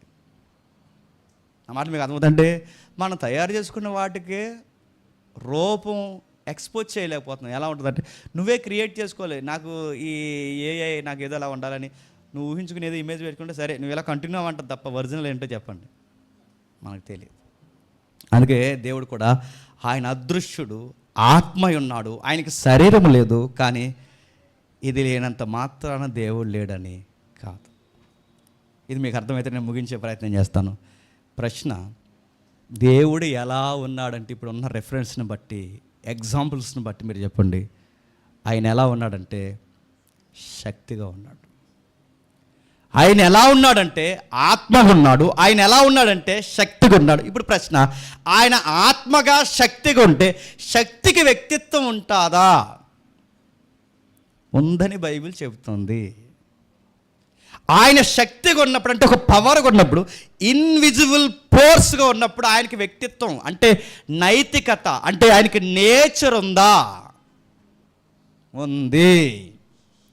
దేవుడు నమ్మని ఎథిస్టులు ఉన్నారుగా, ఆ ఎథిస్టులు నాస్తికులు కూడా ఏమంటారు చెప్పిన, దేవుడు అంటే ఒప్పుకోరు కానీ అలా ఒక పదం వాడతారు. ఏంటి చెప్పిన, ఈ యూనివర్స్ని ఇన్విజిబుల్ ఫోర్స్ ఏదో నడిపిస్తుంది అంటారా? ఆ ఫోర్సే చెప్పండి దేవుడు. ఇలా దేవుడు అని ఒప్పుకోరు. ఏమంటారు చెప్పండి, ఫోర్స్ ఏదో ఉంది, శక్తి ఏదో ఉంది, అది ఏదో నడిపిస్తుంది. ఈ సూర్యుడిని లేదా ఈ చంద్రుడిని, ఈ యొక్క సోలార్ సిస్టమ్ని, లేదా ఈ గెలాక్సీల్ని, లేదా కనబడుతున్న ఈ మొత్తం యూనివర్స్ని ఏదో నడిపిస్తుంది తప్ప, ఏదో శక్తి ఉంది తప్ప అది దేవుడు అని మాత్రం అనుకుని అంటారు. అంటే వీళ్ళు ఎందుకు ఇలా అంటారంటే, దేవుడు అనగానే ఇప్పుడు రకరకాల డెఫినేషన్లు ఉన్నాయి. ఇప్పుడు ఏ దేవుడు తగిలించినా చెప్పండి ప్రమాదం. ఇప్పుడు దేవుడు అనగానే, ఇప్పుడు దేవుడు అంటే దేవుడికి ఏమో 4 తలకాయలు ఉన్నాయి, ఒక దేవుడికి ఏమో రకరకాలు ఉన్నాయి. ఇంక అడగండి, లైవ్ వెళ్తుంది. దేవుడు అనగానే రకరకాలు ఉన్నాయి. ఇలాంటి దేవుడు, ఇది దేవుడు అనే పదంలో కూర్చోబెడితే ఆ ఫోర్స్ని ఏదో ఆకారాన్ని తగిలిస్తే ఆ దేవుడు ఎలా దేవుడు అవుతాడు? అందుకే నాస్తికులు కూడా ఏమంటారంటే ఏదో ఫోర్స్ ఉంది, శక్తి ఉంది, నడిపిస్తుంది అంటారు. నేను త్వరగా ముగిస్తాను. దేవుణ్ణి గ్రంథం అంటే బైబిల్ చరిత్ర పుస్తకాలు ఎందుకు ఐడల్ వర్షిప్ అంటే విగ్రహారాధన ఎందుకు చేయొద్దంటే అంటే దేవుడు ఎలా ఉన్నాడో తెలియలేనప్పుడు అలాంటి ఆయన్ని ఆ ఫోర్స్ని తీసుకొచ్చి ఇలా ఉంటాడని ఒక ఆకారంలో చూపిస్తే ఆయన అవమానించినట్టు కాదు చెప్పండి. దేవుడిని అవమానిస్తే అది పాపం కాదు చెప్పండి. ఎందుకు విగ్రహారాధన బైబిల్ వద్దని చెప్తుంది? అర్థం కాని దేవుడు, అగోచరుడైన దేవుడు, ఊహల కందని దేవుడు, మన తలంపుల్లో కూడా ఆలోచించిన దొరకని దేవుడు, అమరుడు, అదృశ్యుడు, కాంతి వేగం కన్నా గొప్పవాడు, ఇలాంటి దేవుణ్ణి అరే ఇలా ఉన్నాడని చెప్పలేని దేవుని తీసుకొచ్చి ఇలా ఉన్నాడని ఒక ఆకారంలో చొప్పించి ఇదే దేవుడు అంటే అది ఆయన వ్యక్తిత్వానికి అవమానం కాదా? అది పాపం కాదా? బైబిల్ ఎందుకు విగ్రహారాధన పాపం అంటాది? అలా ఉన్న ఆయన్ని ఇలా చూపించడం పాపం కాదా? ఇప్పుడు నువ్వు అందమైన భార్య నువ్వు ఉన్నావు, మీ ఆవిడ ఎలా ఉంటుందంటే కోతిని చూపించాను ఎలా ఉంటుంది? వచ్చి దీనిలాగా ఉంటుంది అంటే ఎలా ఉంటుందండి? అవమానం కాదా? నీకోసం చాలా మెయింటైన్ చేసింది, నువ్వు వస్తావని కాస్త రంగు పెంచింది, అన్నీ చేసింది, ఎలా ఉంటుంది అంటే కోతే పోలితే ఆవిడ ఏమంటే చెప్పండి? అంటే ముగ్గురు కలిసి ఫోటో తీద్దాం అంటదా? అవమానం అది. ఒక మనిషిని ఒక యానిమల్తో పోలిస్తేనే అవమానం అయితే మీ ఆయన ఎలా ఉంటాడమ్మంటే అదిగో అచ్చు ఆ ఎద్దులాగా ఉంటాడండి, అలాగే దానికిలాగా అలాగే ఎద్దులా ఉంటాడంటే ఎలా ఉంటుంది చెప్పండి? ఎగిరెగిరి తన్నే తనని. మనల్నే ఒక యానిమల్తో పోలిస్తే తట్టుకోలేకపోతే మాట్లాడే దేవుణ్ణి, వినగలిగే దేవుణ్ణి, చూడగలిగే దేవుణ్ణి, నా మాటలు మేము ఇంతకన్నా ఎవరంగా మాట్లాడకూడదు, మాట్లాడే దేవుడిని ఎందుకంటే తీసుకెళ్ళి లోపల కూర్చోబెడుతున్నారు, మీరు చూస్తున్నారు లేదు? మాట్లాడే దేవుణ్ణి, వినగలిగే దేవుణ్ణి, చూడగలిగే దేవుణ్ణి, తానేంటో మానవుని అర్థం చేసుకునే దేవుణ్ణి వినలేని, చూడలేని, మాట్లాడలేని, ఒక కదల్లేని ఒక స్వరూపంలో కూర్చోబెట్టి నువ్వే మా దేవుడు అంటానికి నిలువెల్లా అవమానం కాదా? అందుకని అన్నాడు, పైన ఆకాశం అందు కానీ, భూమి ఎందు కానీ, భూమి కింద ఉన్న నేల ఎందు కానీ ఏ ఆకారాన్ని పెట్టద్దు. ఎందుకంటే నేను ఇలా ఉన్నానని చెప్పడానికి, నన్ను పోల్చడానికి ఈ భూమి మీద నన్ను పోలింది ఏది చెప్పండి? లేదు. అందుకే దేవుడిని పోల్చొద్దు. ఇప్పుడు బాగా ఆ శక్తి కలిగిన దేవునికి వ్యక్తిత్వం ఉందంటే ఉంది. జాగ్రత్తగా వినండి, దేవుడు ఏంటో మీకు అయ్యేసరికి అర్థం కావాలి. ఆయనకి వ్యక్తిత్వం ఎలా ఉందంటే నేను కొన్ని పదాలు చెప్పి నేను ముగిస్తాను. ఆయనకి జ్ఞానం ఉందా లేదా? ఈ సృష్టిని చూస్తేనే అర్థమైపోతుంది ఆయన ఎంత జ్ఞానవంతుడు. పగలవడం ఏంటి, రాత్రి అవడం ఏంటి, ఈ మధ్యలో మనం నిలబడిన భూమి తిరగడం ఏంటి, ఇది తిరుగుతున్నా తిరిగినట్టు తెలియకపోవడం ఏంటి, ఈ తిరుగుతున్న దాన్ని మళ్ళీ తన చుట్టూ తాను తిరగడం ఏంటి, ఇదే మళ్ళీ సూర్యుడి చుట్టూ తిరగడం ఏంటి, దీనికి మాటలు లేవు, చేతలు లేవు, ఏమీ మాట్లాడడం రాదు, కానీ ఇంత వర్క్ సిస్టమేటిక్గా ఒక పదార్థం ఎలా చేసేస్తుంది? జ్ఞానం ఉంది ఆయనకి సృష్టించినప్పుడు. చూస్తున్నప్పుడు అర్థం కాని ఎన్నో విషయాలు ఉన్నాయి. ఒక్కొక్క దాన్ని ఇప్పటికే మనం మాట్లాడుకుని చాలా తక్కువ. ఆయనకి జ్ఞానం ఉందంటే ఉంది, కానీ జ్ఞానం ఉన్నా ఆయనకి మనలాగా చెప్పండి శరీరం లేదు. ఆయనకి జ్ఞానం ఉంది అంటాను గుర్తని చెప్పిన ఆయన సంగతులు గుర్తుపెట్టుకుంటాడు. ఆయన సంగతులు గుర్తుపెట్టుకుంటాడని గుర్తని చెప్పిన అబ్రహాము, ఇస్సాకు, యాకోబులకి మాటిచ్చాను చెప్పండి. జ్ఞాపకం పెట్టుకుంటున్నాడంటే ఆయనకి ఏముంది చెప్పండి? జ్ఞానం ఉంది. ఇంకా ఆయనకి ఫీలింగ్స్ ఉన్నాయి. ఆయన బాధపడతాడంటే బాధపడతాడు, ఆయన ఆనందిస్తాడంటే ఆనందిస్తాడు, ఆయన పాపాన్ని సహించలేని దూరం వెళ్తాడంటే ఎస్ దూరం వెళ్తాడు. ఆయనకి ఫీలింగ్స్ ఉన్నాయంటే ఉన్నాయి ఆయనకి. నాలుగవది విల్ పవర్ ఉంది ఆయనకి, చిత్తం ఉంది. అంటే చిత్తం ఏంటి? ఏదో ఒక దాని మీద ఆధారపడ్డం. ఇప్పుడు నేను ఏమైనా చేయాలనుకోండి సలహా అడుగుతాను, ఇప్పుడు ఏదైనా చేయాలనుకోండి ఏం చేస్తే బాగుంటుందని అడుగుతాం. మనం ఏదో ఒకటి చేయడానికి ఎవరో ఒక సలహా అడుగుతాం, కానీ ఆయన నిర్ణయం తీసుకోవడానికి చెప్పండి ఎవరి సలహాలు అడగడు. ఆయనకి విల్ పవర్ ఉంది, ఆయన చిత్తం కలిగిన వాడు ఉన్నాడు. ఒక్కొక్కటి చెప్తున్నాడు. ఆయనకి జ్ఞానం ఉంది, ఆయన గుర్తుపెట్టుకునే మేధాశక్తి ఉంది, ఆయనకి ఫీలింగ్స్ ఉన్నాయి, ఆయనకి సొంత చిత్తంతో నిర్ణయాలు తీసుకునే స్వభావం ఉంది. ఐదవది లివింగ్, జీవం కలిగి ఉన్నాడు ఆయన. కనబడ్డు ఇవన్నీ ఉన్నాయి. ఆయన కనబడ్డగానే ఆయనకి జ్ఞానం ఉంది, ఆయన కనబడ్డగానే ఆయనకి ఫీలింగ్స్ ఉన్నాయి, ఆయన కనబడ్డగానే ఆయనకి చిత్తం ఉంది, ఆయన కనబడ్డగానే ఉన్నాడు. ఎలా ఉన్నాడంటే బైబిల్ చెప్తుంది అదృశ్యంగా ఉన్నాడు. యెర్మీయా గ్రంథంలో మంచి మాట ఉందో త్వరగా తీద్దాం ఒకసారి. యెర్మీయా గ్రంథం 10వ అధ్యాయం 10వ వచనం చూడండి. యెర్మీయా గ్రంథం 10వ అధ్యాయం 10వ వచనం. యెర్మీయా గ్రంథం 10వ అధ్యాయం 10వ వచనం. యెహోవాయే నిజమైన దేవుడు, ఆయనే జీవం గల దేవుడు, సదాకాలం ఆయన రాజు. మళ్ళీ చదవండి, ఎంత బాగుందా మాట. యెహోవాయే నిజమైన దేవుడు, ఆయనే జీవం గల దేవుడు. కంపేర్ చేస్తున్నాడు యెర్మీయా. ఏమంటున్నాడు చెప్పండి? యెహోవాయే నిజమైన దేవుడు అంటున్నాడంటే నిజం కానివి కూడా దేవుళ్ళకు ఉన్నవి సమాజంలో చెప్పండి ఉన్నాయి. ఫేస్బుక్లో మనకు వీడియో వెళ్తుంది. ఆ వీడియో ఏంటంటే ఆయనకి గోసి ఎట్టారు. దేవుడు ఆయన దేవుడికి గోసి, ఆ దేవుడికి గోసి ఎడితే గోసి ఉడిపోయింది. గోసి ఎడుతున్నప్పుడు గోసి ఆయనకి అలా తిరుగుతున్నాడు, ఎలా అనుకుంటే అలా తిరుగుతున్నాడు. అలా తిరుగుతుంటే ఆయనకి జెడ్ కేటగిరీ ఇచ్చినట్టు ఇచ్చారు. ఫోర్స్ అదే డిపార్ట్మెంట్ని ఎవడ కింద రాశాడు, జెడ్ కేటగిరీ ఇచ్చినట్టు ఇచ్చారు. ఏమైపోతుంది అంటారని అక్కడ ఎవడేమట్టిపోవడానికి ఏముంది అక్కడ అడగండి నన్ను. ఆయన దగ్గర పట్టుకోవడం అంత కేటగిరీ నడుతున్నాను. ఆ కింది కామెంట్ రాస్తాడు, ఆయనకి ఎప్పుడో మానసిక స్థితి బాగాలేదట.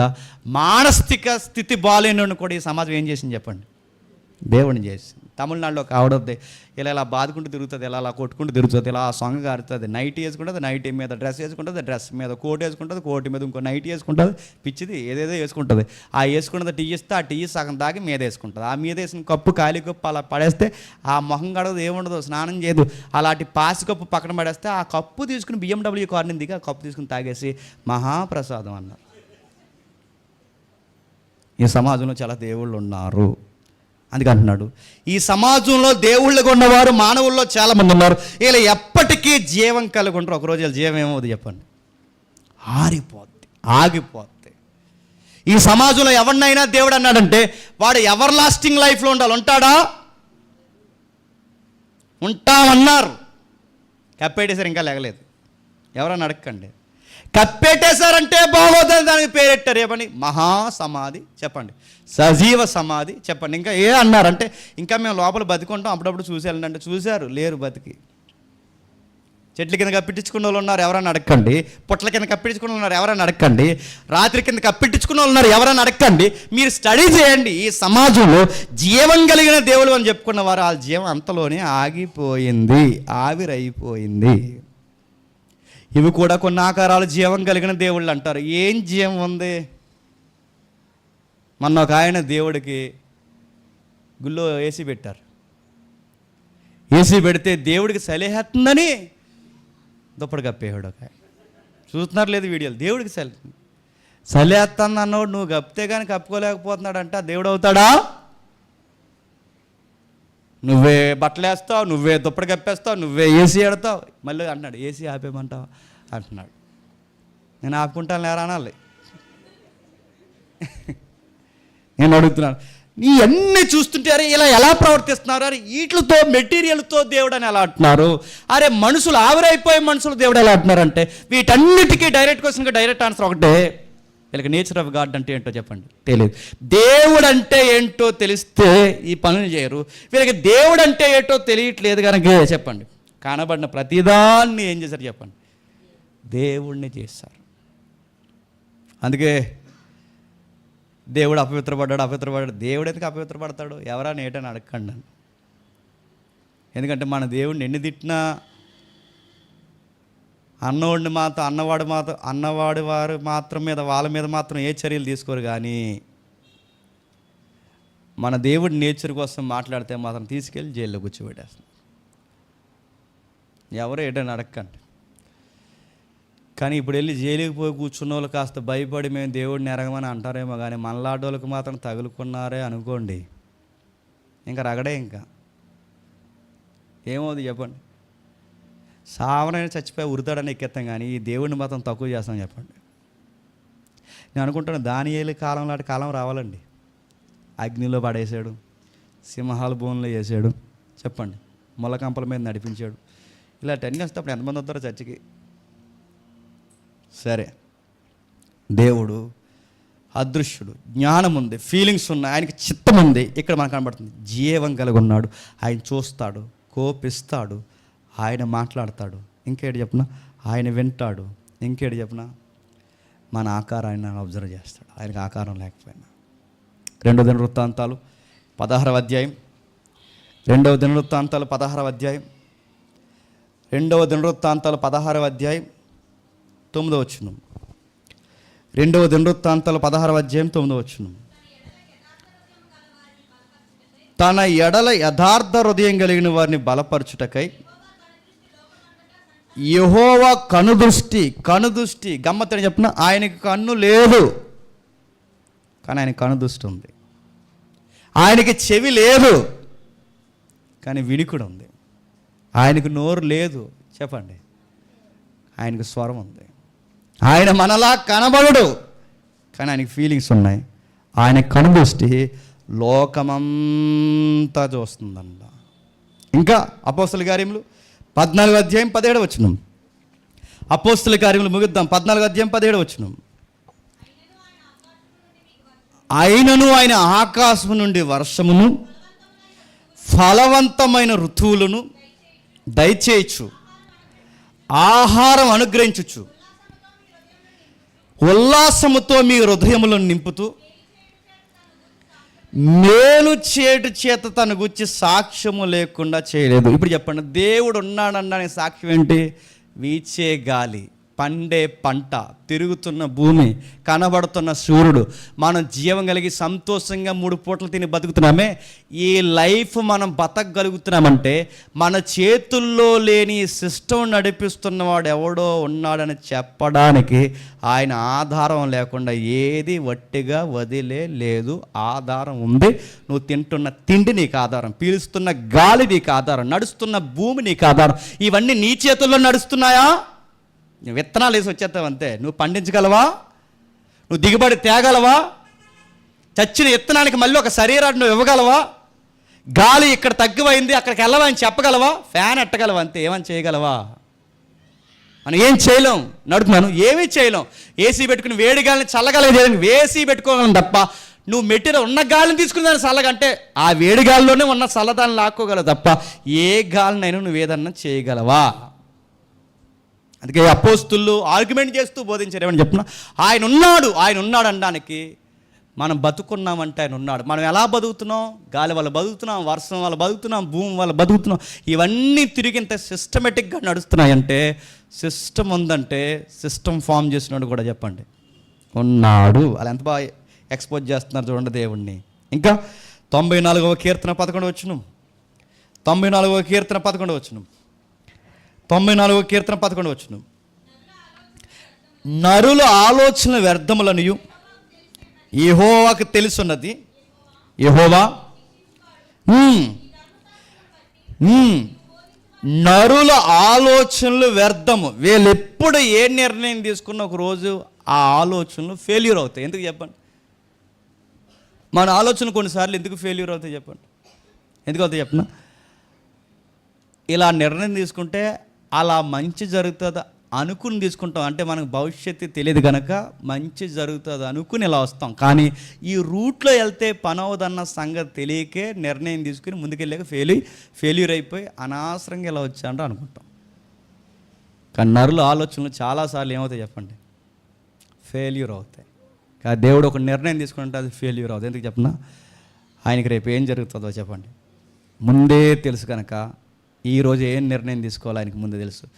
మీకు నాకు అలాగే తెలుసుంటే ఏ జాబ్కి అప్లికేషన్ ఎట్లా ముందే తెలిసిపోద్దా లేదా? మనకి తెలియదు కనుకే కొన్ని రోజులు టైం వేస్ట్ కార్యక్రమం చేస్తాం. లేదా కొన్ని రోజులు టైం వేస్ట్ అవ్వకుండా మనకు ప్లస్ అవుద్ది. అయితే ఇట్టు లేదా ఫట్టో ఏదో ఒకటి మనకి ఏదో తెలుస్తుంది. అప్పుడు మనం తలబట్టుకుని అరే అనవసరంగా ఇన్ని రోజులు 5 years టైం వేస్ట్ చేసాను అంటున్నాం. లేదు 1 yearకే మనం కొట్టానుకో నేను తీసుకున్న నిర్ణయం మంచిదంటే మనకి ఏం జరుగుతుంది ముందే మనకి చెప్పండి తెలియదు. అందుకే దేవుడు తెలుసు నరుల ఆలోచనలు ఆయన సంప్రదించకుండా ఎవడైనా ఆలోచన కలిగి ఉంటే భవిష్యత్తు తిరిగిన దేవుడిని సంప్రదించకుండా నా భవిష్యత్తుని నేనే మలుచుకుంటాను ఎవడైనా అనుకుంటే వాడు ఆలోచనలు ఒకరోజు ఏమవుతాయి చెప్పండి? వ్యర్థం అవుతాయి. ఇప్పుడు నేను ముగిస్తున్నాను. ఇలాంటి దేవుడు, అగోచరుడైన దేవుడు, అర్థం కాని దేవుడు, ఊహల కందని దేవుడు, మాట్లాడగలిగి నోరు లేకుండా ఉన్న దేవుడు, కళ్ళు లేకుండానే చూడగలిగిన దేవుడు, కనబడకుండానే ఫీలింగ్స్ ఉన్న దేవుడు, సొంత నిర్ణయాలు తీసుకునే శక్తి కలిగిన దేవుడు, జీవం కలిగిన దేవుడు. ఇలాంటి దేవుడు మనుషుల నుండి ఏం ఎక్స్పెక్ట్ చేస్తున్నాడు? పువ్వా? మనుషుల నుంచి ఏం ఎక్స్పెక్ట్ చేస్తున్నాడు? పువ్వులా? ఇలాంటి దేవుడు మనుషుల నుండి ఏం ఎక్స్పెక్ట్ చేస్తున్నాడు? అరటిపొండా? ఇలాంటి దేవుడు ఏం ఎక్స్పెక్ట్ చేస్తున్నాడు? తొలి కోడిగుడ్డ? ఇలాంటి దేవుడు ఏం ఎక్స్పెక్ట్ చేస్తున్నాడు?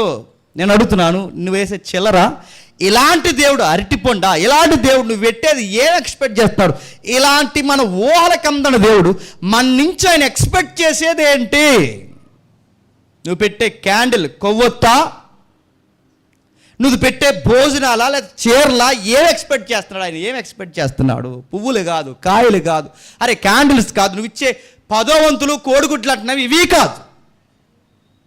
ఆయన ఏం ఎక్స్పెక్ట్ చేస్తున్నాడు మన నుండి అంటే, మనం ఎన్నోసార్లు మనం చదువుకున్న మాట, తన చిత్త ప్రకారమైన, చెప్పండి, దయా సంకల్పం చెప్పున మన నుంచి ఆయన కోరుకుంటున్నది ఏంటంటే, మీకు ఈ మాట ఎలా అర్థమో తెలియదు కానీ నేను చదువుకున్నప్పుడు నాకు ఏడుపొచ్చిన మాట, మన నుండి ఆయన కోరుకుంటున్నది సహవాసం కోరుకుంటున్నాడు.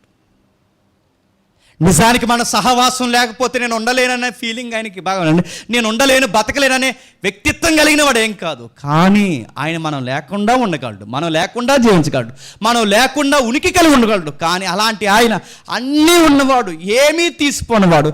మన నుంచి కోరుకునేది పువ్వు కాదు, కాయ కాదు, పండు కాదు, కొవ్వొత్తి కాదు, కాయిన్స్ కాదు, 10 వంతులు కాదు, ఏమీ కాదు, తలనీలాలు కాదు, నువ్వు ఇచ్చే చిల్లర డబ్బులు కాదు, నీ బంగారం కాదు, ఎండు కాదు, నీ వజ్రాలు కాదు, నీ కంపెనీలో ₹1,00,000 సందా కాదు, ఏమీ కాదు.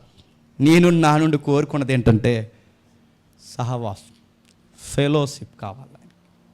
అందుకే ఒక చిత్తం కలుగున్నాడు, అనాది సంకల్పం కలుగున్నాడు, ప్రేమ కలుగున్నాడు. అలాంటి ఆయన మన నుంచి ఆయన కోరుకునేది సహవాసం కావాలి. నాతో ఉండండి, నేను మీతో ఉంటాను. అందుకే తోట వేశాడు, నాతో ఉండండి, నేను యావత్తు భూమిని మీకు కాపురంగా వలసి మీతో నేను ఉంటాను. ఆ 7వ దినాన దేవుడు విశ్రమించడం చదువుతాం 2వ అధ్యాయంలో. 7వ దినాన దేవుడు విశ్రమించడం అంటే ఏంటి మీకు చెప్పాను అక్కడ. విశ్రమించడం అంటే ఏంటి? విశ్రమించడం అంటే ఇంక పని మానేసి ఎవెన్కి వెళ్ళిపోయాడని కాదు. విశ్రమించడం అంటే సహోదరులు, పెద్దలు, ప్రసంగికులు వచ్చి ఇక్కడ విశ్రమిస్తారు అంటే ఏంటి? దాని అర్థం ఏంటి చెప్పండి.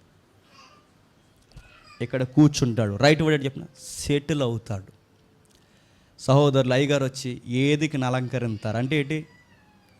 సీపురు ఎక్కడ ఉందని అడగకూడదు, అలంకరించడానికి. గుర్తుపెట్టుకోండి. దులిపేసి పువ్వులెట్టి సాల్వని అడుగుతున్నాను, ఈ తుడిచే తడిగొడ్డు ఎక్కడ ఉందో అనకూడదు. అలంకరించడం అంటే ఇక శుద్ధ శుభ్రం చేయమని కాదు. చెప్పండి ఏం చేయమని?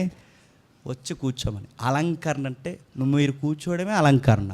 విశ్రమించండి అంటే మీరు ఇక్కడ సెటిల్ అవ్వడమే విశ్రమించడం. ఇది మీకు అర్థమైతే దేవుడు 7వ దినాన్ని విశ్రమించాడంటే దాని అర్థం ఏంటి చెప్పనా? దేవుడు అన్నీ చేసి మానవులను చేసి విశ్రమించాడంటే ఏంటి చెప్పనా?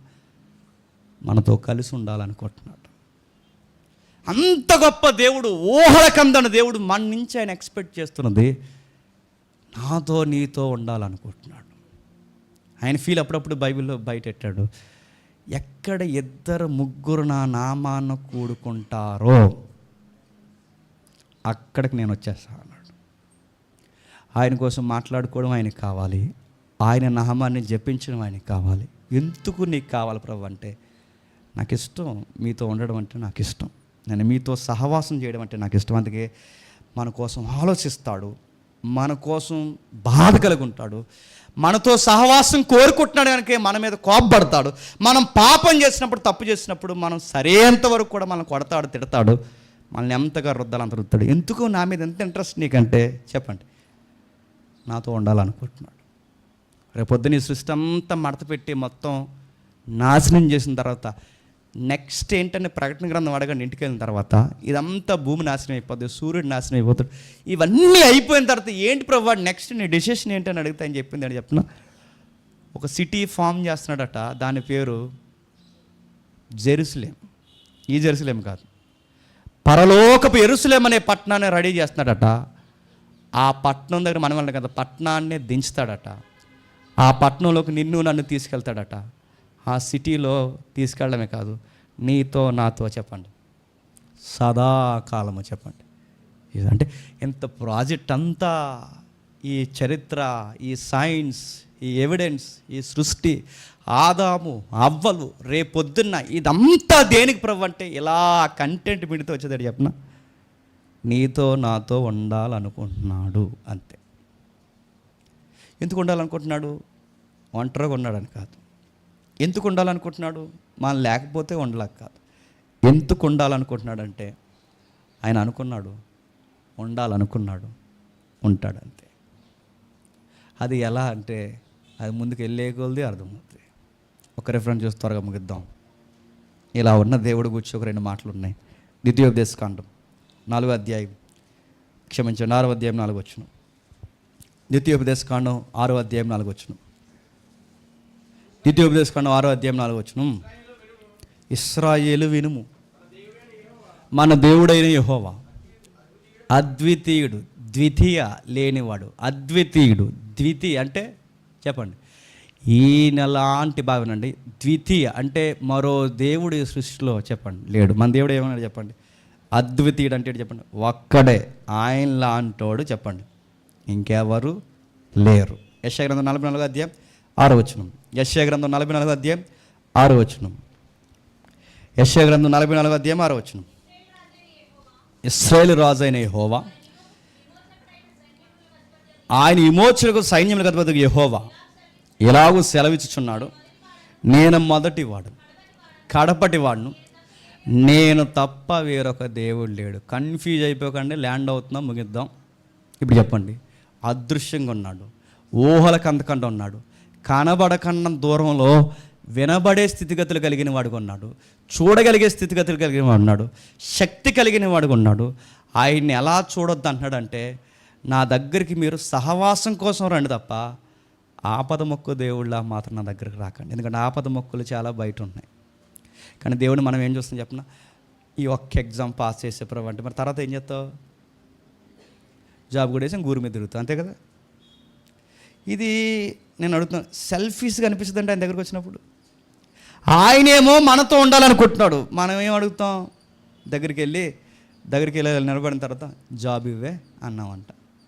అలాగే పెళ్లి చేయి, నాకు పెళ్ళి అయింది 3 years అయిపోయింది, చెప్పండి పిల్లలు ఈ ప్రభా. అలాగే కొంచెం హెల్త్ డిస్టర్బెన్స్ ఉంది, కొంచెం ఇలా లెఫ్ట్ లాగేస్తుంది, చెప్పండి కొంచెం పంపింగ్, చెప్పండి జాగ్రత్తగా సెట్ చేయి ప్రభు. ఇలాంటివన్నీ అడిగేసి పనులు అయిపోయిన తర్వాత ఆయన వదిలేసిపోతున్నాం అనుకోండి, ఆయనకి ఎలా ఉంటుందండి? ఆయనకి ఫీలింగ్స్ ఉన్నాయి లేదా? అవకాశవాదులు రా మీరని మళ్ళీ ప్రూవ్ చేసుకుంటామా లేదా? అందుకే ఆయన ఆపద మొక్కలు వాడు కాదు. ఆయన అడిగేది చెప్తున్నా, నాతో ఉండండి, నాతో ఉండండి. ఆయన మనతో ఉండాలనుకుంటున్నాడు కనుకే కోపపడతాడు, మనతో ఉండాలనుకుంటున్నాడు కనుకే తిడతాడు, మనతో ఉండాలనుకుంటున్నాడు కనుకే గద్దిస్తాడు, మనతో ఉండాలనుకుంటున్నాడు కనుకే తప్పు చేస్తే ముట్టికెళ్ళేసి మళ్ళీ అటు సరి చేస్తాడు, మనతో ఉండాలనుకుంటున్నాడు కనుకే సహవాసం, ఫెలోషిప్ అనేది కోరుకుంటున్నాడు కనుకే ఎంత ఇలాంటివి కోరుకుంటున్నాడు. అలాంటి దేవుడు ఒక్కడిగా ఉన్నాడు.